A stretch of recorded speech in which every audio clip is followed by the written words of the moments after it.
اللهم صل على سيدنا ومولانا محمد اللهم سيدنا محمد وعلى آل سيدنا محمد وبارك وسلم عليه.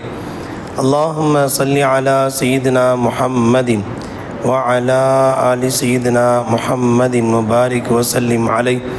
اللهم صل على سيدنا محمد وعلى آل سيدنا محمد التي قرنت البركة بذاته ومحياه وتعطرت الأوالم بطيب ذكره ورياه. قال الله تعالى في القرآن العظيم والفرقان المجيد: أعوذ بالله من الشيطان الرجيم. بسم الله الرحمن الرحيم. أفرأيتم ما تحرثون أأنتم تزرعونه أم نحن الزارعون لو نشاء لجعلناه حطاما فظلتم تفكهون إنا لمغرمون بل نحن محرومون. صدق الله العظيم. அஃபரஐத்தும் மா தஹ்ருஸூன், நீங்கள் விவசாயத்தில் உழுது பயிரிடுவதை நீங்கள் பார்த்திருக்கிறீர்களா? அஅன்தும் தஸ்ரஊனஹு அம் நஹ்னு ஸாரிஊன், அந்த விவசாயத்தில் பயிர்களை நீங்கள் விவசாயம் செய்கிறீர்களா?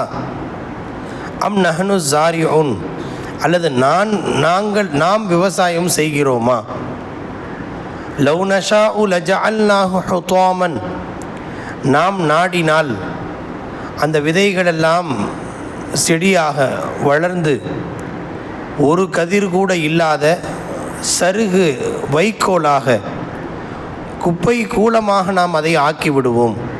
லஜஅல்நாஹு ஹுதாமன், உலர்ந்த சருகாக பதராக நாம் ஆக்கிவிடுவோம். ஃபலல்தும் தஃபக்கஹூன், அதன் பிறகு நீங்கள் ஆச்சரியப்படுவீர்கள், வருத்தப்படுவீர்கள். இன்னா லமுக்ரமூன், நாம் கடனாளியாக ஆகிவிட்டோமே என்று நீங்கள் வருத்தப்படுவீர்கள். பல் நஹ்னு மஹ்ரூமூன், இவ்வளோ விவசாயம் செய்து ஒரு பலனும் இல்லாமல் எல்லாவற்றையும் இழந்து விட்டோமே என்று நீங்கள் வருத்தப்படுவீர்கள். சதகல்லாஹுல் அலீம். சூரத்துல் வாக்கிஆவுடைய 63, 64, 65, 66, 67 ஆகிய இந்த 6 வசனங்களுக்கான விரிவுரை. அல்லாஹு ஜல்லஷானஹு தஆலா மறுமை ஒன்று உண்டு என்பதை பற்றி நிரூபணம் செய்வதற்காக, அல்லாஹுடைய வல்லமை எப்படிப்பட்டது என்பதை நிரூபணம் செய்வதற்காக 4 கேள்விகளை மனிதர்களை நோக்கி அல்லாஹ் கேட்கிறான். அதில் முதலாவது கேள்விதான் நேற்றைய தினம் சொல்லப்பட்டது. நீங்கள் படைச்சிங்களா, படைக்கிறது நீங்களா நானான்னு கேட்குறான். இந்த ஆயத்தில் விவசாயம் பண்ணுறது நீங்களா நானா அப்படின்னு கேட்குறான். அடுத்து மழை பொழிவது பற்றி, நெருப்பு எரிவதை பற்றி அடுத்தடுத்த வசனங்களில் வருகிறது. இப்போது அல்லாஹுடைய படைப்பினுடைய அந்த நுட்பம் என்ன என்பதை பற்றி, ஒரு குழந்தை பிறப்புக்கு என்னென்ன பரிணாம வளர்ச்சி இருக்கிறதோ அதில் மனிதர்களுக்கு எந்த தொடர்பும் இல்லை என்று நேற்றைய தினம் சொல்லப்பட்டது. இப்போது அல்லாஹ் அடுத்த தேவை படைக்குதல் என்று சொன்னால், மனித வாழ்க்கையில் படைப்புக்கு அடுத்த தேவை உணவு தேவைதான். ஹலக்கக்கும் சும்ம ரஸகக்கும் என்று அல்லாஹ் சொல்கிறான். உங்களை படைச்சா உங்களுக்கு உணவையும் அவன்தான் தருகிறான். அப்போது படைச்சதுக்கு பிறகு அடிப்படையான 2வது தேவை உணவு தான். ஒமா ஜஅல்நாஹும் ஜஸதன் லா யாக்குலுன தஆம், இந்த உலகத்தில் எந்த ஒரு சரீரத்தையும் உணவு சாப்பிடாத சரீரமாக நம்ம ஆக்கலைன்னு அல்லாஹ் சொல்கிறான். சாப்பாடு சாப்பிட்ற அமைப்பில் தான் உலகத்தில் எல்லா உடம்பையும் அல்லாஹ் எல்லா உயிரினத்தையும் மனிதனையும் படைத்திருக்கிறான். பட் நீட்ஸ் ஆஃப் லைஃப்னு சொல்லுவாங்க. மனித வாழ்க்கையினுடைய 3 அத்தியாவசிய தேவைகள். ஒன்று உணவு, இன்னொன்று உடை, இன்னொன்று இருப்பிடம். உடை இல்லாமல் கூட எங்கேயாவது மரத்தை மறைச்சிட்டு வாழ்ந்துடலாம். இருப்பிடம் இல்லாமல் மர நிழலில் வாழ்ந்துடலான்னு வச்சுக்கோங்க. சாப்பிடாம வாழவே முடியாதே. மனித வாழ்க்கையினுடைய பிறப்புக்கு படைப்புக்கு பிறகு ஆக முக்கியமான தேவை என்பது ரிஸ்க், உணவு பெற்றுக்கொள்ளுதல் என்பதுதான். இப்போது அந்த உணவை நாம் எப்படி பெறுகிறோம்?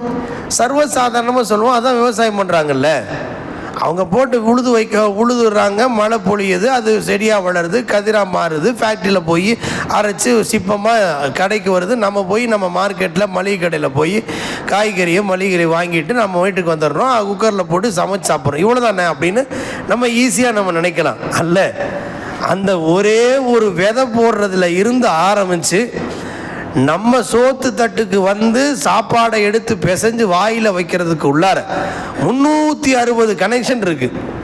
360 தொடர்புக்கு பிறகு தான் நம்ம இங்கே சாப்பாட்டில் கை வைக்க முடியும். ஒரு வேடிக்கையாக சொல்லுவாங்க, அந்த காலத்தில் ஒரு பழமொழி மாதிரி, விவசாயி வந்து சேத்துல கால் வைக்கலன்னா நம்ம சோத்துல கை வைக்க முடியாது அப்படின்னு சொல்லுவாங்க. அது மாதிரி அவன் சேத்துல கால் வச்சதுல இருந்து நாம் சோத்துல கை வைக்கிற வரைக்கும் இடையில 360 தொடர்பு இருக்குது.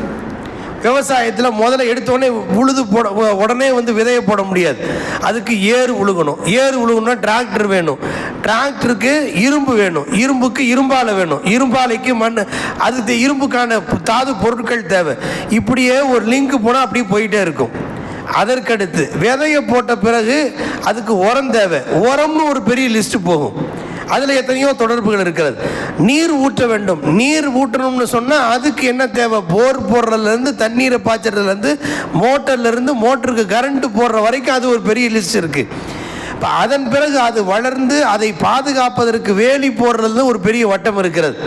அதற்கு பிறகு அதை அறுவடை செஞ்சு அதிலிருந்து தானியங்களை, அரிசியோ கோதுமையோ அதெல்லாம் எடுத்து அதை வந்து பாலிஷ் பண்ணி மிஷினில் போட்டு அதை செஞ்சு இதை செஞ்சு அதுக்கு பிறகு பேக்கிங் பண்ணி கடைசியாக குடோனுக்கு வந்து, குடோன்லேருந்து ஹோல்சேல் கடைக்கு வந்து, ஹோல்சேல் கடையிலேருந்து ரீட்டைல் கடைக்கு வந்து, ரீட்டைல் கடையிலேருந்து நம்ம வந்து வாங்கி அதை நம்ம வீட்டுக்கு வந்து வீட்டில் கொண்டு வந்து அதை அடுப்பு பற்ற வச்சு குக்கரில் போட்டு அதை ஊற வச்சு சோறாக்கி நம்ம தட்டுக்கு வர்ற வரைக்கும் 360 லிங்க் இருக்குது. அப்போ அது வந்து ஒரு சாதாரண விஷயம் அல்ல. அது நம்ம பார்வையில் வேண்டாம், சாப்பாடு விஷயம் தானே, சும்மா ஒரு 100 ரூபா கிடைச்சா சாப்பாடு வாங்கிடலாம்னு நினைக்கலாம்.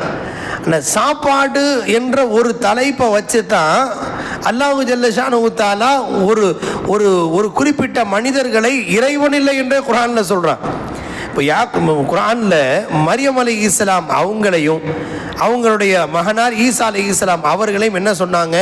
அன்னை மேரிங்கிற பேரில் இயேசுநாதரையும் அவரை கடவுள் ரேஞ்சுக்கு கொண்டு போகிறாங்க கிறிஸ்தவர்கள் இல்லையா? அவங்கள கர்த்தர் அது இது என்னென்னமோ சொல்கிறாங்க, பிதா சுதன் பரிசுத்தாவின்லாம் சொல்கிறாங்க.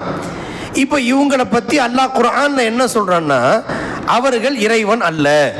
இப்போ இறைவன் அல்லன்னா ஏன் இறைவன் அல்ல? அவர்களால் படைக்க முடியாது, உருவாக்க முடியாதுன்னு எத்தனையோ இறைத்தன்மை இல்லாத எத்தனையோ விஷயத்த சொல்லலாம். ஆனால் அல்லாஹ் எதை சொல்கிறான் பாருங்க குர்ஆன்ல, மல் மஸீஹ் இப்னு மர்யம் இல்லா ரசூல் கது கலத் மின் கப்லிஹிர் ருசுல் வ உம்முஹு சித்தீகா. அதாவது மரியம் அலைஹிஸ்ஸலாத்தின் மகன் ஈசா அலைஹிஸ்ஸலாம் அவர்கள் ஒரு தூதர் தானே தவிர வேறு யாரும் இல்லை. அதுக்கு முன்னாடி எத்தனையோ தூதர் வந்திருக்கிறாங்க. அவங்க தாயார் பரிசுத்தமான பெண்மணின்னு சொல்லிட்டு அவங்க இறைவன் அல்ல, ஏனென்றால் அவர்கள் ஒன்றை படைக்க முடியாது, ஒன்றை மரணிக்க செய்ய முடியாது, அவங்க வானம் பூமியை படைக்கல அப்படின்னு சொல்லியிருந்தா வேற. இறைவன் இல்லைங்கிறதுக்கு அல்லாஹ் என்ன ஆதாரம் சொல்றான் தெரியுங்களா? அந்த ஆயத்தில் கானா யகுலானி தாம், 2 பேரும் சாப்பாடு சாப்பிட்றவங்களா இருந்தாங்க, அதனால இறைவன் அல்ல. அப்ப இறைவன் இல்லை என்று சொல்லுவதற்கு அல்லாஹ் சொல்லக்கூடிய ஆதாரமே 2 பேருமே சாப்பாடு சாப்பிட்றவங்க. சாப்பாடு பக்கம் தேவை உடையவர் எப்படி இறைவனாக இருக்க முடியும்? அப்ப சாப்பாடுங்கிற ஒரு தேவை இருக்கு பாருங்க. ஒரு 2 நாளைக்கு பசி பட்னியா கிடந்தான்னா போதும், அவனுக்கு ஒண்ணுமே ஓடாது. மனித வாழ்க்கையினுடைய அடிப்படை தேவை அது. அதனால தான் மார்க்க சட்டம் என்ன சொல்லுது? கைரபாகையும் வல ஆதீன். ஒருத்தன் கடுமையான பசியில் ஒருத்தரும் சாப்பாடு கொடுக்கல, சாப்பாடும் கிடைக்கலைங்கிற ஒரு சூழ்நிலை வந்தால் ஒரு ஹராமையாவது சாப்பிட்டு தான் உயிரை காப்பாற்றிக்கணும்னு மார்க்கம் ஏன் ஒரு எல்லையில் அந்த அளவுக்கு அனுமதி தருதுன்னா, உணவு தேவை என்பது முக்கியமான தேவை. இந்த உணவு தேவையை குறித்து நம்ம ஈஸியாக அது விதைக்கிறோம், அது வளருது, அதை போய் பாலிஷ் பண்ணுறாங்க, வீட்டுக்கு வருது அல்ல. அது எப்படி உருவாகுதுங்கிறத பற்றி அல்லாஹ் இந்த ஆயத்தில் சொல்கிறான். விவசாயி அதை விதைய போடுறான்னு, அந்த விதைய போடுறதை நீங்கள் பார்த்தீங்களா அப்படின்னு கேட்குறான். நம்ம எல்லாம் டவுன் பகுதியில் இருக்கிறனால, கிராமப்புறங்களில் இருந்தால் அது தெரியும். டவுன் பகுதியில் இருக்கிறனால இந்த விவசாயம் எப்படிங்கிறத பற்றி நம்ம பெருசாக தெரியறதில்ல. கொஞ்சம் ஏதோ மாடி தோட்டம் போட்டவங்க எப்படி வளருதுன்னு இது வளர்றதை பார்த்துருக்கலாம். ஆனால் விவசாயி விதையை உள்ளே போடுறான், உள்ளே போயிடுச்சு. அந்த விதை அழுகுமா அல்லது வளருமான்னு விவசாயிக்கே தெரியாது. அது உள்ளே போட்ட விதை எல்லா விதையும் முளைச்சி வெளியில் வரணும்னு தெரியாது, எல்லா விதையுமே செடியாகுமான்னு தெரியாது. சமயங்கள் அது அப்படி உள்ளே போட்டது அழுகி போக வாய்ப்பு இருக்கு. அல்லாஹ்வே குர்ஆன்ல சொல்றான், ஒரு மண் இருக்கு, மண்ணுக்குன்னு ஒரு தன்மை இருக்குங்க. மண்ணுக்குள்ளார இப்போ நம்ம கபரிஸ்தான் இருக்கு, நம்ம இங்கே கபரிஸ்தானில் ஒரு தடவை அடக்கம் பண்ணுறோம். இப்போ கொரோனா காலத்தில் நம்ம இடையில நிறுத்தி வச்சுருந்தோம் இல்லையா? அப்போ என்னன்னா ஒரு 5 வருஷம்னு வச்சுக்கோங்களேன், 5 வருஷத்துக்கு முன்னால் ஒரு ஜனாசாவை அடக்கம் பண்ணியாச்சு. 5 வருஷம் கழித்து தோண்டி பார்த்தா அங்கே எலும்பும் இருக்காது, ஒன்றும் இருக்காது. மண்டவோடு எலும்பு அது இது பாய் ஒரு கஃபன் எதுவுமே இருக்காது, வெறும் பியூராக இருக்கும். அப்போ மண் என்ன சாப்பிட்ரும், இனத்தோடு சேரும் இல்லையா? இந்த உடம்பு மண்ணிலிருந்து வந்ததுனால அதை வச்ச உடனே அதை சாப்பிடுறது. இரும்பையை போட்டு வச்சு குறிப்பிட்ட காலத்துக்கு கூட தோண்டி பார்த்தா அங்கே இரும்பு இருக்காது, இரும்பையை மண்ணு சாப்பிடுது இல்லையா? இப்போ எவ்வளவோ குப்பைகளை கொண்டு போய் பேப்பர் அது இது என்னென்னமோ மண்ணுக்குள்ள போடுறாங்க, போட்டு மூடு கொஞ்ச காலத்துக்கு பிறகு பார்த்தா மண்ணு சாப்பிடுது. மண் என்பது அரிக்கும் தன்மை கொண்டது, சாப்பிடும் தன்மை கொண்டது. பிளாஸ்டிக் அரிக்காதுன்னு அழிக்க மக்காதுன்னு சொல்ற ஒரு 100 ஆண்டுகளுக்கு பிறகு, ஆனால் கொஞ்சம் லேட் ஆகுமே தவிர அதையும் மக்கக்கூடிய ஆற்றல் இருக்கு. மண் எல்லாத்தையும் சாப்பிடுதில்ல, ஜனாசாவை சாப்பிடுதில்ல, இரும்பை சாப்பிடுதில்ல, எல்லா குப்பையும் போட்டு அதெல்லாம் சாப்பிடுதில்ல. ஏன் விதையை மட்டும் சாப்பிடல? இது விதை, இதை சாப்பிடக்கூடாது அப்படின்னு யார் சொன்னது? மண்ணுக்கு கூட அல்லாஹ் தான் உத்தரவு போடுறான். ஒவ்வொரு விதையும் உள்ள போன பிறகு எதை நீ சாப்பிடணும் எதை சாப்பிடக்கூடாது அப்படிங்கிறது அது தானா முடிவு செய்யாது. அந்த மண்ணுக்கு அல்லாஹ் ஜல்ல ஷானஹு தஆலா உத்தரவு போடுறான். நல்லடியார்கள் சாலிகீன்கள் குர்ஆனை மனனம் செய்தவங்களை கொண்டு போய் மண்ணில் அடக்கம் பண்ணுறதை பற்றி இப்னு ஹிப்பான்ல ஒரு ரிவாயத்து வருது. ஹாஃபில் குர்ஆனை மனப்படமாக்கிட்டார், அவரை கொண்டு போய் அடக்கம் பண்ணுறாங்கன்னு வைங்க. அப்போது அல்லாஹ் சொல்லுவானா அந்த மண்ணை சாப்பிடுன்னு சொல்லுவானா? அந்த மண்ணு திரும்ப சொல்லுமா, கைஃப ஆக்குலு வ கலாமுக ஃபீ ஜௌஃபிஹி, யா அல்லாஹ் நான் எப்படி இந்த ஜனாசாவை இந்த உடலை சாப்பிட்றது? உன்னுடைய குர்ஆன் ஷரீஃப் இவருக்குள் இருக்கிறதே, இவருக்குள் குர்ஆன் இருக்க, நான் எப்படி சாப்பிட்றதுன்னு கேட்குமா? அப்போ மண்ணுக்கு கூட எதை அரிக்கணும் எதை அரிக்க கூடாதுங்கிற உத்தரவு அல்லாஹ்வுடைய கையில் இருக்கு. வலிமார்களுடைய உடலை சாப்பிட்றதுக்கு அனுமதி இல்லை, நபிமார்களுடைய உடலை சாப்பிடுவதற்கு அனுமதி இல்லை. இன்னல்லாஹ ஹர்ரம அலல் அர்தி அஜ்சாதல் அம்பியா, நபி ஸல்லல்லாஹு அலைஹி சொன்னாங்க, நபிமார்களுடைய உடம்பை சாப்பிடக்கூடாது, அதுக்கு ஹராம் ஆக்கியிருக்கான். நம்ம எப்படி சாப்பிட்றதுல ஹலால் ஹராம் இருக்கும், மண்ணுக்கும் ஹலால் இருக்கு ஹராம் இருக்கு. எதை சாப்பிடணும்னு ஹலால் இருக்கு, எதை சாப்பிடக்கூடாது ஹராம். அதில் வலிமார்கள் உடல் நபிமார்கள் உடலை சாப்பிடக்கூடாது. அப்போ விதையை சாப்பிடக்கூடாதுன்னு நல்லா உத்தரவு போட்டிருந்தா விதை சாப்பிடாது, அப்படியே மண்ணுக்குள்ள அப்படியே கிடக்கும்.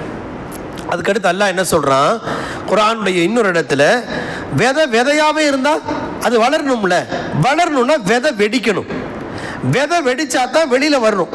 அப்ப அல்லாஹ் சொல்றான், ஃபாலிகுல் ஹப்பி வன்னவா, விதையை வெடிக்க செய்வது கூட அல்லாஹ் நான் தான் அப்படிங்கிறான். அல்லாஹ் விதையை வெடிக்க வைக்கிறான். அல்லாஹ் வெடிச்ச உடனே 2 நாள் கழிச்சு பார்த்தா அந்த மண் வெறும் சமதளமா தெரியும், அதுலேருந்து 2 இலை மட்டும் வரும். மண்ணு கெட்டியா இருந்திருக்கும், மழை பெஞ்சிருக்குங்க, மழை பெஞ்சிருக்கும், பார்த்தா மண்ணு கெட்டியா இருக்கும். கெட்டியான மண்ணை உடைக்கணும்னா பெயர்க்கணும்னா என்ன செய்யணும்? கடப்பாறையை வச்சு அல்லது ஏதாவது இதை வச்சு தான் நம்ம உடைக்கணும். ஆனால் 2 இலைக்கு என்ன சத்து இருக்கு? அதை பிச்சா லேசாக வந்துடும். அந்த 2 இலை மண்ணை உடைச்சிக்கிட்டு வெளியில் வருது பாருங்க. எவ்வளவு அழகான ஒரு நுட்பத்தை வலிமையை அந்த இலைக்கு அல்லாஹ் தர்றான் பாருங்க. இதை கடந்து இப்போ நம்ம வீடுகளில் சில பழைய வீடுகள்லாம் பார்த்தா செவுத்துல வேர் வரும், செடி முளைக்கும், பிரம்மாண்டமாக பார்த்து கட்டியிருப்பார். அந்த முருங்கம்பி அது இது ஸ்ட்ராங்குன்னு, இது சேசா ஒரு சின்ன செடி முளைச்சா அந்த சின்ன வேறு சல்லி வேறு பிச்சுட்டு வர்ற மாதிரி உள்ள வேறு, அந்த வேறு அப்படியே ஊடுருவி போன டோட்டல் பில்டிங்கே ஸ்ட்ராங் இல்லாமல் ஆக்கிடுது. அப்போ இன்னும் வேறு, இது சாதாரண வேறு தான் நம்ம நினைப்போம், ஆனால் அந்த வேருக்கு இவ்வளவு பெரிய மகத்தான ஆற்றலை அல்லாஹ் தந்திருக்கிறார். அது பாறைகளை உடைக்க வைத்து விடுகிறது அல்லவா, பூமியை கட்டிடங்களை எல்லாம் பாழாக்கி விடுகிறது அல்லவா, பலவீனப்படுத்தி விடுகிறது அல்லவா. அப்போ ஒரு விதையை வெடிக்க வைக்கிறது ஏன் பொறுப்புங்கிற அல்லாஹ். இன்னல்லாஹ் ஃபாலிகுல் ஹப்பி வன்னவா, வெடிச்சிருச்சு, வெடிச்சு இப்போ வளருது. வளரும் போது ஒவ்வொரு இலையில எத்தனை இலை வரணுங்கிறது கூட அல்லாஹ் பார்த்து முடிவு பண்ணுறதான்.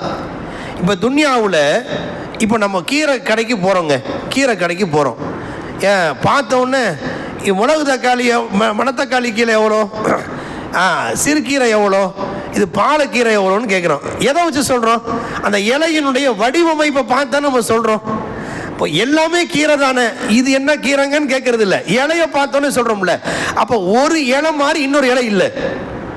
அல்லாஹ்வுடைய அமைப்பு அப்படி. நீங்கள் எந்த மரத்தை பார்த்தாலும் அக்ரிகல்ச்சர் படித்தவனோ அல்லது விவசாயத்தில் தொடர்புள்ளவரோ பார்த்தீங்கன்னா இது இன்ன மரம் இது இன்ன மரம் அப்படிங்கிறத எதை வச்சு முடிவு பண்ணுறோம்? கொய்யா மரத்தோட இலை சப்போட்டாவுக்கு இருக்காது, சப்போட்டா மரத்தோட இலை வேற மரத்துக்கு இருக்காது. அப்போ ஒவ்வொரு மரத்துக்கும் ஒவ்வொரு விதமான இலை அது இன்ன வடிவத்தில் இருக்கணுங்கிற வரைக்கும் அல்லாஹ் முடிவு பண்ணுறான். எப்போ மனிதர்களை கூட இப்போ ஒரே மாதிரி இருந்தால் யாருங்கன்னு கண்டுபிடிக்க முடியல. ஸ்கூலில் டீச்சர்ஸ் ஒரே பேர் இருந்தா ஏபிசின்னு வச்சுக்கிற மாதிரிலாம் இல்லை. முகத்தை பார்த்தவன இன்னார்னு அடையாளம் பண்ற மாதிரி ஒவ்வொருத்தருக்கும் ஒருத்தருடைய ஜாடை இன்னொருத்தருக்கு இருக்கிறதுல வித்தியாசப்படுத்துறான். பாருங்க, இலையவே அல்லாஹ் வித்தியாசப்படுத்துறான்.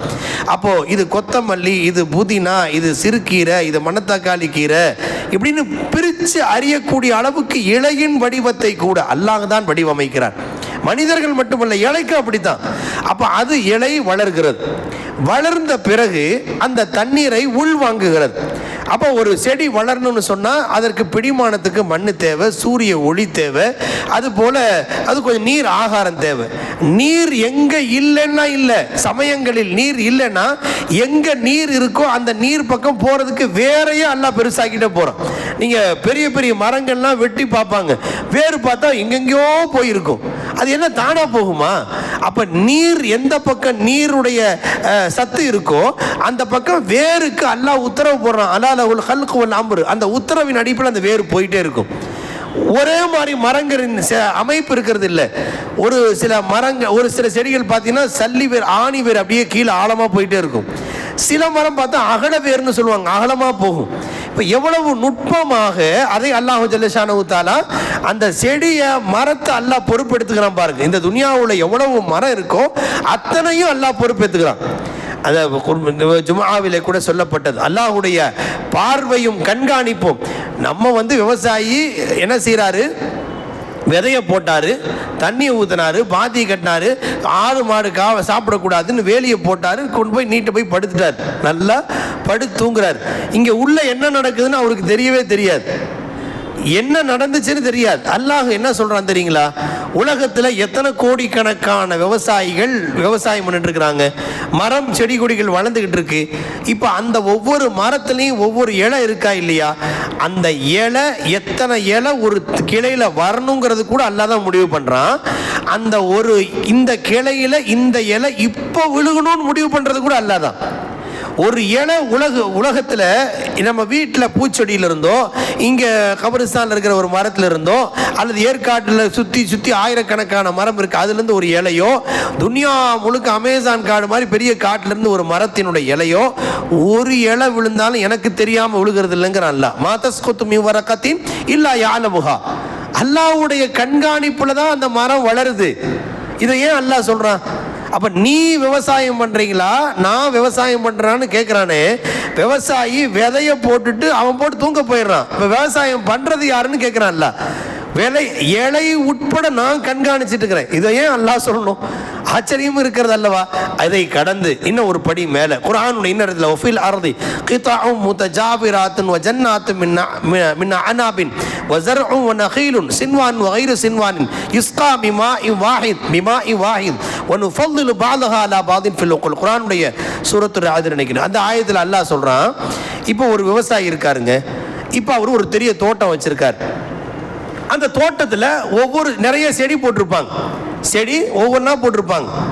அப்போ அந்த செடி இப்போ பக்கத்தில் நெல்லிக்காய் செடி மரம் வச்சிருக்கார், நெல்லிக்காய் மரம்.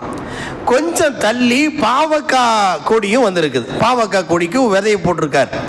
கொஞ்சம் தள்ளி வேப்ப மரம் வளர்ந்துருக்கு, இன்னும் கொஞ்சம் தள்ளி தக்காளி செடி போட்டிருக்கார். அங்கேயே கொஞ்சம் தூரத்தில் தள்ளி ஒரு மாம்பழ மரமும் வரணும்னு மாம்பழ மரமும் போட்டிருக்காரு, சப்போட்டாவும் முளைச்சிருக்கு அப்படின்னு வச்சுக்கோங்க. ஒரு உதாரணத்துக்கு ஒரு செடி முளைச்சிருக்கார். இப்போ இவர் என்ன செய்யறாரு? தண்ணியை ஊத்துறாரு. விவசாயி தண்ணியை ஊத்துற உடனே அந்த தண்ணீர் தக்காளி செடிக்கும் போகுது, நெல்லிக்காய் செடிக்கும் போகுது, பாவக்காய் செடி கொடிக்கும் போகுது, அதே போல் மாம்பழ மரத்துக்கும் சப்போட்டா மரத்துக்கும் போகுது. ஊத்துற தண்ணி ஒரு தண்ணி தானே, ஆனால் அந்த தண்ணீர் நெல்லிக்காவில் உப்பா மாறுது, புளிப்பா மாறுது இல்லைங்களா? அதே தண்ணீர் பாவக்காயில் கசப்பா மாறுது. அதே தண்ணீர் மாம்பழ மரத்தில் சப்போட்டாவில் இனிப்பா மாறுது. எந்த விவசாயியாவது மாம்பழம் நம்ம வந்து இமாம் பசந்த மாம்பழத்தை போட்டிருக்கோம் நல்ல டேஸ்ட் இனிப்பா வரணும்னு சொல்லி சக்கரை தண்ணியை கலந்து என்னைக்கா ஊற்றிருக்காரா? இல்லவே இல்லை. இல்லை பாவக்காய் நல்ல கசப்பு வரணும்னு சொல்லி என்னைக்காவது கசப்பாக கலந்து ஊற்றிருக்காரா? இல்லவே இல்லை. புளிப்பு ஜாஸ்தியாக உப்பை கரைச்சி ஊற்றுறாங்களா? இல்லை. அல்லாஹ் சொல்கிறான், ஒரே தண்ணீர் தான் பாய்ச்சப்படுகிறது. அந்த தண்ணீரை ஒவ்வொரு செடியும் குடிச்சிட்டு அது வளருகிற போது இதை புளிப்பு, அதை கசப்பு, அதை இனிப்பு, இதெல்லாம் மாத்துறது யாருன்னு கேட்குறான் அல்லாஹ். நீங்க ஊத்துறது ஒரு தண்ணி தானே ஊத்துனீங்க, அல்லாஹ் கேட்கிறான் நம்மளை பார்த்து. ஒரு தண்ணி தானே நீங்க ஊத்துனீங்க. ஊற்றிய ஒரு தண்ணீரை, அந்த தண்ணீரை தான் எல்லா செடியும் குடிக்குது, உறிஞ்சுது. அதை குடிச்ச உறிஞ்ச தண்ணீரை இங்க நெல்லிக்காவுல புளிப்பா மாத்தினது யாரு? மாம்பழத்துல இனிப்பா மாத்தினது யாரு? பாவக்காவுல கசப்பா மாத்தினது யாருன்னு கேட்கிறான் அல்லாஹ். இதுக்கு யாருக்குமே சம்பந்தம் இல்லை. எந்த விவசாயியும் கையை உரிச்சிருவான், இதில் எனக்கு இதுக்கு சம்பந்தம் இல்லைங்கன்னு சொல்லிடுவான். இதை விட ஒரு விஷயம் உரிச்சினா ஒரு தடவை சொன்னாங்க, தென்னை மரத்தை பாருங்க. தென்னை மரம் எவ்வளோ ஹைட் வளருது. சமயங்களில் எவ்வளோ 2 மாடி 3 மாடிக்கெல்லாம் சில பேர் வளர்த்து வச்சிருக்கிறாங்க. அப்போது கீழே தண்ணி ஊற்றுறான், விவசாயி தண்ணியை ஊற்றுறான் கீழே. இப்போ 2வது ஃப்ளோரில் ஒருத்தர் வந்து வீடு வசிக்கிறாருங்க. அங்கே தண்ணி வரணும், என்ன செய்வோம்? கீழேருந்து போர் போட்டு மோட்ரு போட்டு பைப் லைன் கொடுத்து டேங்க் வச்சா தான் அவர் 2nd ஃப்ளோரில் உள்ளவர் தண்ணி குடிக்க முடியும். இது நியாயமாக நம்ம அறிவு ஒப்புக்கொள்கிற ஒரு உண்மை. கீழே இருக்கிற தண்ணி மேலே போனால் பம்பு ப்ரெஸ்ஸிங் பண்ணி ப்ளம்பிங் ஒர்க் பண்ணியிருக்கணும், தண்ணி டேங்க் இருக்கணும். இப்போது தென்னை மரத்துக்கு கீழே தண்ணி ஊற்றுறார். தென்னை மரத்தை வெட்டி பாருங்க, எங்கேயாவது பைப் லைன் இருந்துச்சா, பிளம்பிங் ஒர்க் இருந்துச்சா? ஒன்றுமே இல்லை. அதுவும் சும்மா கொஞ்சம் நஞ்சம் இல்லை, 70 அடிக்கு 60 அடிக்கு 40 அடிக்கெல்லாம் வளருது. இவன் ஊத்துற தண்ணி கீழே ஊத்துறான். இங்கேருந்து எங்கே மேலே போனது எப்படி போச்சு? என்ன ஒர்க்கு இருந்துச்சு அங்கே? இது ஒன்றே போதும், அல்லாஹ் ஒருவன் தான் இதற்கு. இதுக்கெல்லாம் பொதுவாக இயற்கைன்னு பேரை சொல்லிடக்கூடாது, அதெல்லாம் இயற்கை அப்படின்னு. என்ன இயற்கை? விதையை வந்து எல்லா விதையும் முளைக்கிறது இல்லை. சில விதைகள் அது அழுகி போய் விடுகிறது, அது அல்லாஹ்வுடைய கையில் இருக்கு. கண்ட்ரோல். இப்போ கண்ட்ரோல் என் கையில் இருக்குன்னு காட்டுறான் அல்லாஹ். அப்போ எதை விதைக்க, எதை வளர வைக்கணும்னு சொல்லி. எல்லா மரமும் ஒரே ஹைட்டில் வளர்ந்துடாது. நீ வந்து பாவக்காய் கொடியா, நீ இந்த ஹைட்டு தான் வளரணும். நீ தென்னை மரமா, நீ இந்த ஹைட்டு வளரணும்.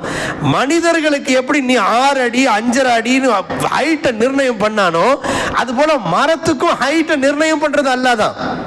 இப்போ ஒவ்வொன்றையும் இன்னைக்கு மரபணு மாற்றம், குளோனிங், செடிகள், அது இது மகரந்த சேர்க்கை எவ்வளவோ வந்து விட்டது.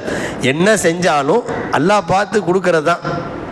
அதனால தான் விவசாயிகள் அவர்களை பொறுத்தவரை விதையை போட்டுட்டு ஒரு கடவுளோ எந்த கடவுளை ஏற்றிருக்கானோ அவன் கடவுளே கொடுத்தா தான் உண்டு தான் அவன் எதிர்பார்த்துட்டு இருப்பான். ஏதாவது ஒன்று ஆச்சரியம் என்னன்னு அவன் யோசிக்கிறான் பாருங்க. அப்போ மனித வாழ்க்கையினுடைய ஒரு அடிப்படை தேவை உணவு தேவை. அதாவது உழுதுண்டு வாழ்வாரை வாழ்வார், மற்றெல்லாம் தொழுதுண்டு பில் செல்வார்னு வள்ளுவர் சொல்றார். சாப்பாடு ரொம்ப முக்கியங்க, அதுதாங்க அசல். மற்ற பிஸ்னஸ் அது இதெல்லாம் அவர் சொல்ற பார்வையில் சொல்றாரு. உழுதுண்டு வாழ்றா அவன் தான் அசல் பாயிண்ட். இந்தியாவினுடைய உயிர் நாடி விவசாயங்கிறான். ஆனால் யாரும் பொழைக்கிற தயாரா இல்லை. ஐடிக்கு ஓடுறான், அங்கே ஓடுறான். ஆனால் விவசாயம் தான் முக்கியம், உயிர் நாடிங்கிறது உலகமே ஒப்புக்கொள்கிற உண்மை அது. ஆனால் அந்த விவசாயி அவனுக்கு ஏதாவது மதிப்பு இருக்கான? மதிப்பே இல்லை. அவனுக்கு கரண்ட் ஃப்ரீயாக கொடுக்குறான், வாணியம் கொடுக்குறான், அதை கொடுக்குறான். இவ்வளவும் ஒரு விதையை விதைக்கணும்னா கூட கடன் வாங்கி தான், கவர்மெண்ட்டில் பேங்க்கில் கடன் வாங்கி தான் முளைக்க வைக்கிறான். அது அன்னையிலேருந்து அப்படி தான் போல. அல்லாஹ் இந்த குர்ஆனுடைய ஆயத்தில் என்ன சொல்கிறான்? இன்னால் கடைசியாக விவசாயம் பண்ணாருங்க, தண்ணி திடீர்னு பார்த்து கடுமையான மழை பெஞ்சிருச்சு, புயல் வந்துருச்சு, தண்ணியில் மூழ்கி ஊறி போச்சு. என்ன ஆகும்? செடியெல்லாம் வீணாப்போம், ஒன்றுமே செய்ய முடியாது. அப்போது இவன் எதிர்பார்த்தது ஒன்று, கிடைச்சது வேறு மாறின போயிடுச்சு. கடைசி ஒன்றும் இல்லாமல் போயிடுச்சு. இப்போ என்ன செய்வான்? அச்சோ எல்லாம் போயிடுச்சே. கடைசியாக இவன் கடனாளியா. விவசாயி கடன் தள்ளுபடின்னு என்னைக்கு அறிவு செய்வாங்களோ அது வரைக்கும் அவன் கஷ்டப்பட்டு இருக்கணும். அதைத்தான் அல்லாஹ் சொல்கிறான், இன்னால் முகுரமூன். கடைசியாக இந்த விவசாயம் இவன் நினச்ச மாதிரி இல்லாமல் போயிட்டா, ஆஹா நான் கடனாளியாக போயிட்டேனேன்னு வருத்தப்படுவானா. வல்லஹனு மஹ்ரூமூன், நான் போட்டதெல்லாம் ஒன்றும் இல்லாமல் போயிடுச்சே, எல்லாவற்றையும் இழந்து விட்டானேன்னு வருத்தப்படுவார்கள். அப்போ விவசாயி விதைய போட்டதுலேருந்து சரியாக வெளியில் வர்ற வரைக்கும் அவரால் கன்ஃபார்மாக சொல்ல முடியாது. உங்களுடைய ஆன்மீக தந்தை அவங்க விவசாயம் பண்ணாங்க 2 வருஷம். அவங்க சொன்னாங்க, ஹஜ்ஜுக்கு போகிறதுக்காக ஃபஸ்ட்டு அப்ளிகேஷன் போட்டுட்டு ஒரு அட்வான்ஸ் பணம் கட்டிட்டு குதிரைவாளி நெல் போடலான்னு நான் போட்டேன்ப்பா. குதிரைவாளி நெல்லுன்னா குதிரைவாளி அரிசி பாருங்க, அது ரொம்ப காஸ்ட்லி. அப்போது இதை போட்டால் 6 மாதம் நமக்கு டைம் இருக்குது. 6 மாதத்தில் ஹஜ்ஜுக்கு அப்போலாம் பாம்பேல கப்பல் வழியாக போகிறது. அப்போ 6 மாதத்தில் இது வளர்ந்து அறுவடை செஞ்சால் நம்ம சூப்பராக நம்ம ஹஜ்ஜுக்கு ப்ராப்பர் நம்ம ப்ரிப்பேர்லையே ரொம்ப அழகாக ப்ரிப்பேர் பண்ணிடலான்னு 3 பேருக்கு ஹஜ்ஜுக்கு அப்ளிகேஷன் போட்டுட்டு விவசாயத்துக்காக குதிரைவாளி நெல் போட்டால் நிறைய காசு வரும்னு போட்டோம்மா சொன்னாங்க. போட்டு வளர்ந்துருச்சு. கடன்னு எந்த அளவுக்குன்னு ஆள் உயரத்துக்கு வளர்ந்துருச்சு. ஆனால் என்ன தெரியுங்களா, ஒரு கதிர் கூட வரல. வளர்ந்துருச்சு, செடி வளர்ந்ததே தவிர அதில் ஒவ்வொன்றையுமே வந்து நெல் வளரணும்ல, கதிர் வரணும்ல. கதிர் வந்தால் தானே அதில் அரிசி இருக்கும், அந்த தானியம் இருக்கும். அப்போது கதிர் ஒன்று கூட வராமல் வெறும் உயரமாக வளர்ந்துருச்சு. கடைசியாக என்ன செய்ய முடியும், அதை அறுக்கிறதுக்கு கூட கூலி கொடுக்க முடியாது. ஆடு மாடுகளையா விட்டு மேய சொல்லுவாங்க. விவசாயிகள் அப்படி தான் செய்வாங்க. அந்த மாதிரி ஆச்சு எனக்கு கதை. விவசாயிகள் எவ்வாறு பொய்ப்பித்து போய் விடுவார்கள் என்பதை என் வாழ்க்கையில் அனுபவிச்சுமா அப்படின்னு சொன்னாங்க. இப்போ அது மாதிரி நமக்கு டவுனில் வாழ்கிறோம், வண்டியில் போகிறோம் வர்றோம், கடையில் ஷோரூமில் இப்படியே நம்ம லைஃப்பில் இருக்கிறனால விவசாயத்தை பற்றிய புரிதல் நமக்கு சில சமயங்கள் இல்லாமல் போகலாம். ஆனால் விவசாயம் என்பது ஒரு மனித வாழ்க்கையின் அடிப்படை தேவை என்பதால் உணவு தேவையினுடைய முக்கிய அம்சமே விவசாயங்கிறனால அல்லாஹ் இந்த ஆயத்தில் அதை சொல்கிறான். விவசாயம் பண்றீங்களே நீங்க, அதை நீங்க பண்றீங்களா நான் பண்றேனான்னு கேள்வி கேட்கிறானே, அது ரொம்ப சவாலான வார்த்தை. எந்த விவசாயியுமே நான் பண்ணேன்னு வாயை திறக்க முடியாது. நான் உரம் போட்டேன்னு தான் சொல்ல முடியும், வேலியை அடைச்சேன்னு தான் சொல்ல முடியும், தண்ணியை ஊற்றினேன்னு தான் சொல்ல முடியுமே தவிர அதுக்கு பிறகு என்ன முளைக்கணும், எப்படி வளரணும், அதில் என்ன கிடைக்கும் ஒன்றுமே தெரியாது. இது புரியாத புதிரது. அல்லாஹுடைய ஏற்பாடு. ஒவ்வொரு செடியையும் நுணுக்கமாக அல்லாஹ் படைக்கிறாங்க. ஒவ்வொரு செடியிலையும் எந்த தன்மை வெளிப்பட வேண்டும் என்பது வரை அல்லாஹ் முடிவு பண்ணுறான். ஒரு செடியில் இருக்கிற தன்மை இன்னொரு செடி கிடையாது. இப்போது மஞ்சள் காம்பலை வந்தோடனே கீழாநல்லி செடியை போய் அதை இலையை சாப்பிடணும்னு அந்த மூலிகையை நமக்கு தெரியாமலே போயிருந்தா, அப்போ ஒவ்வொரு நோய்க்கும் ஒரு குணத்தை ஒவ்வொரு செடிக்குள்ள அல்லாஹ் வச்சிருக்கிறான், ஒவ்வொரு இலைக்குள்ளும் அல்லாஹ் வச்சிருக்கிறான். அந்த உணர்வுகளை அல்லாஹ் வைத்திருக்கிறான். லுக்மான் அலைஹிஸ்ஸலாம் தான் குர்ஆனிலே பேசப்படுகிற ஒரு முக்கியமான இறைநேச பெருந்தை லுக்மான் அலைஹிஸ்ஸலாம். இப்போ மருத்துவ நோய் மா அன்சலல்லாஹுதான் இல்லா அன்சலல்லாஹு ஷிஃபான், நோய் வர்றதுக்கு முன்னால் அதுக்கு ஷிஃபாவை அல்லாஹ் இறக்கி வைத்து விடுவதாக நபி ஸல்லல்லாஹு அலைஹி வஸல்லம் சொன்னாங்க. அதனால எந்த நோய்க்கு எந்த மருந்துனே தெரியாமல் இருந்தா ஆய்வு மேற்கொண்டு தான் ஒன்றை செய்ய முடியும்னா அதில் எத்தனை பேர் மூத்தா போயிடுவாங்களே. இந்த கரோனா காலத்தில் வந்து இந்த வேக்சின் கண்டுபிடிக்கிற எவ்வளோ பேர் மூத்தா போனாங்க, அந்த கதையாக போயிடும். அப்போ அல்லாஹ் ஜல்ல ஷானஹு தஆலா அதுக்காகவே அல்லாஹ் தேர்வு செய்து லுக்மான் அலைஹிஸ்ஸலாம் அவங்க தஃப்சீரில் எழுதுறாங்க, ஒவ்வொரு மரத்துக்கு முன்னாடி போய் நிற்பாங்களாம், ஒவ்வொரு செடி முன்னால் போய் நிற்பாங்களாம். உன்னை எதுக்கு அல்லாஹ் படைச்சிருக்கான்னு கேள்வி கேட்பாங்க.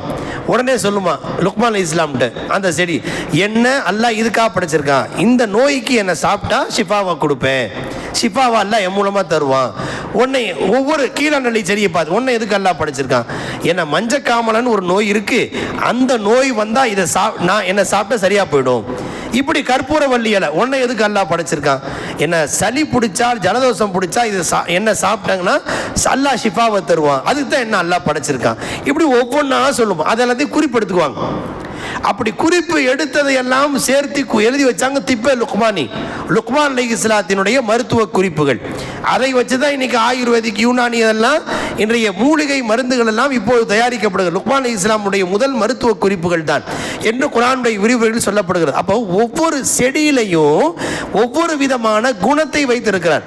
சில செடிகள் உண்பதற்கானவை, சில செடிகள் நுகர்வதற்கானவை, சில செடிகள் பாதுகாப்புக்கானவை, ஒவ்வொன்றையும் ஒவ்வொரு டிஃபரெண்ட்ல அல்லாஹ் வச்சிருக்கிறான்.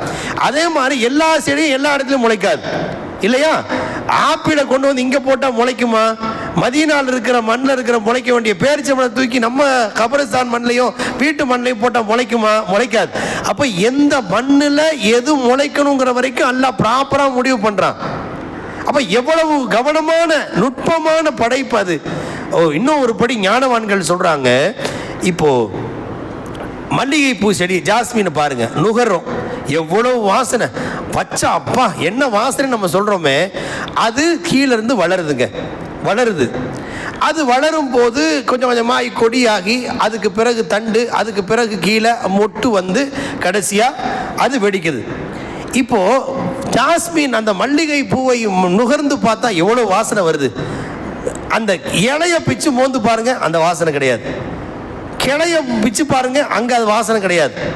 தண்டுல வாசனை இருக்கா? இல்லை. வேர்ல வாசனை இருக்கா? இல்லை.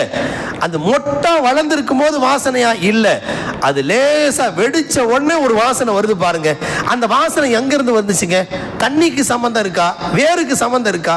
கிளைக்கு சம்பந்தம் இருக்கா? அல்லாஹ் ஒருவனை தவிர வேறு யாருக்கும் சம்பந்தம் இல்லை. அவனுக்கு மட்டுமே இதில் தொடர்பு இருக்கிறது. அப்போ இது மரம், இது ஒரு மல்லிகை பூவுக்கு மட்டுமானது அல்ல. எந்த உயிரினமாக இருந்தாலும், எந்த செடி கொடியாக இருந்தாலும் அதை மிக நுட்பமாக அல்லாஹ் படைக்கிறான். அதெல்லாம் கவனிச்சு பார்த்தா கடைசியில் சுப்ஹானல்லாஹ் அப்படி நம்மளை அறியாமல் அவுட் ஆஃப் ஆர்டர் நம்ம சொல்லுவோம். அல்லாஹ் இப்படி படைச்சிருக்கானே. ஒரு மாதுளம் பழத்தை எடுத்துக்கங்க, மாதுளம் பழத்தை ஓப்பன் பண்ணி பாருங்க, எவ்வளவு அழகா 1 by 1 முத்து முத்தா அடுக்கி வச்சு, சின்ன கேப்பு கூட கிடையாது. ஒரு சின்ன கேப்பு கூட கிடையாது.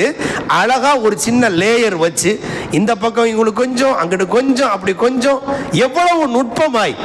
யாராவது அடுக்கி வச்சு வாய்ப்பு இருக்கா? யோசிக்க கூட. நம்ம வாங்கினோமா, வந்தோமா, சாப்பிட்டோமா, இஃப்தார் நோம்பு திறந்தோமான்னு போயிடும் நம்ம. ஆனால் கொஞ்சம் கவனிச்சு பார்த்தா ஒரு மாதுளம் பழத்துக்கு எவ்வளவு கவனிக்கிறான், எவ்வளவு நுட்பமா. ஒரு உடைச்சோம்னா கேப்பே இருக்காதுங்க. ஒரு சின்ன புள்ளி புள்ளியா, அது சின்ன கேப் கூட இல்லாத அளவுக்கு அல்லாஹ் படைக்கிறானே. இது மாதுளம் பழத்திற்கு மட்டுமல்ல, உலகில் இருக்கிற ஒவ்வொரு செடி கொடிகளுக்குமான ஒரு நுட்பமான ஒரு ஆற்றலை அல்லாஹ் அதில் தந்திருக்கிறான். அதற்கு ஒரு உணர்வையும் தந்திருக்கிறான். அதை நாம் கவனிக்க. தொட்டாசினிங்கின்னு ஒரு செடி இருக்குங்க. அது எது பட்டாலும் குச்சி வச்சால், மனுஷன் கை வச்சா மட்டும் சுருங்குது. யார் என் மேல மனுஷன் கை வச்சான்னு யார் சொன்னா அதுக்கு? அப்ப அந்த உணர்வையும் அறிவையும் தருவது யார்? பாகர் கொடி வருதுங்க, ஒரு குச்சியோ கவுரை கட்டி வச்சிருவாங்க. அது அப்படியே லைனா போகுது. எனக்காகத்தான் கட்டி வச்சிருக்காங்கன்னு யார் சொல்லி கொடுத்தா? அது இப்படி வளைஞ்சு வளைஞ்சு போன்னு யார் சொல்றா? அப்ப எவ்வளவு தூரம் நம்ம பார்க்கிற பார்வை அல்ல. செடி கொடியை அல்லாஹு தஆலா நேரடி கண்காணிப்பில் தான் அதை ஒவ்வொன்றையும் வளர வைக்கிறான் என்பதற்கான ஆதாரங்கள் இவைகள். இதை கவனிச்சு பார்த்தாலே அல்லாஹ் ஒருத்தன் இருக்கான்னு கன்ஃபார்மா நம்பிடுவான். மறுமை ஒன்று இருக்குங்கிறத கன்ஃபார்மா நம்பியே தீரணுங்கிற கட்டாயத்துக்கு வந்துடுவான். அதனால தான் அல்லாஹ் 2வது ஆதாரமாக அல்லாஹ் படைக்குதல் என்ற தலைப்புக்கு பிறகு விவசாயத்தை முற்படுத்தி சொல்றான். நீங்க விவசாயம் பண்ற உழுது படிக்கிறத பார்த்தீங்களா? நீங்க விவசாயம் பண்றீங்களா? நான் விவசாயம் பண்றேன்னா, லவ் நஷா, நாம் நாடினால், லஜஅல்னாஹு ஹுதாமன். இப்போ நம்ம சொன்னமே குதிரைவாளி நெல்லுக்கான மாதிரி தான். லஜஅல்னாஹு ஹுதாமன், வெறும் வைக்கோலாக சருகாக நம்ம ஆக்கி விடுவோம். ஃபதல்தும் தஃபக்கூன், அப்புறம் கையை பிசைஞ்சு ஆகா இப்படி ஆயிடுச்சே, இப்படி ஆயிடுச்சே, நீங்க வருத்தப்படுவீங்க, கை சேதப்படுவீங்க, ஆச்சரியப்படுவீங்க. இன்னா லமுகரமூன், இதுக்காக வர அங்கே கடன் வாங்கி இங்கே கடன் வாங்கிலாம் விவசாயம் பண்ணனே, நான் கடனாளியாக போயிட்டனே அப்படின்னு சொல்லுவாங்களா விவசாயிகள். பல் நஹனு மஹ்ரூமூன், நாம் எல்லாத்தையும் இழந்துட்டோம், பலன் இல்லாமல் போயிட்டோம் என்று சொல்வார்கள் என்று அல்லாஹ் குர்ஆனிலே இந்த சூரத்துல் வாக்கியாவினுடைய இந்த வசனத்தில் அல்லாஹ் தெளிவுபடுத்தி இருக்கிறான். அல்லாஹ்வின் வல்லமையை, அவனுடைய அந்த அக்ரிகல்ச்சரல் டெக்னாலஜி இருக்கு பாருங்க, அதை அல்லாஹ் கைகளில் மட்டும்தான் வைத்திருக்கிறான். யாருக்கு தேவையோ அவர்களை கற்பித்து தருகிறான் என்பதை தவிர வேறொன்றும் இல்லை. அல்லாஹ் அதை உணரக்கூடிய தௌஃபீக்கை தந்தல் புரிவானாக. வ ஆகிரு தஅவானா அல்ஹம்துலில்லாஹி ரப்பில் ஆலமீன்.